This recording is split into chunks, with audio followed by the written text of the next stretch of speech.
Well, an incredible story out of series tonight. In fact, we just couldn't believe the picture when we first saw it. Turns out the man's story is even more interesting. News 10's Lee Painter shows us how a man ended up trapped in a storm drain.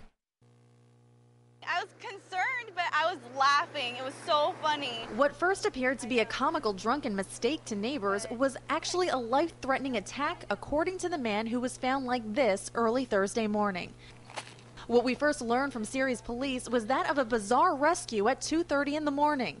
16-year-old Braianny Muni first saw man's legs sticking out of the street and his screams. His feet were pointed that way, and he was just kind of like waving them back and forth. Muni, too afraid to go outside, called her boyfriend, who then called his aunt who lives just a few houses down. And when I got to the window, I could hear him yelling. The media picked up the story when Ceres police sent out a press release and a photo saying officers rescued a drunk Jared Medeiros. Swollen the whole side of my face. But Medeiros says he wasn't heavily intoxicated. He was mugged by gang members. As I kept walking, I got hit in the back of the head.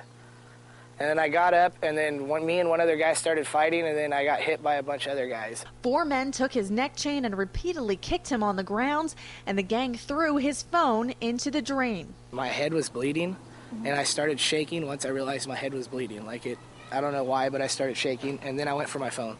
I was trying to get help, and my phone was in there. Medeiros says it's a miracle he didn't die inside the water-filled hole. He was just covered. He was wet. But he says his head injury impaired him from explaining his story to officers, who later just dropped him off at his mother's house. Medeiros was on his way to make a police report now, but is afraid of gang retaliation because police released his name and address. Now they know my name, they know where my wife lives, my daughter lives there. Ceres police say the report was based on information they had at the time they pulled Medeiros out, but now they're interested in talking to him again.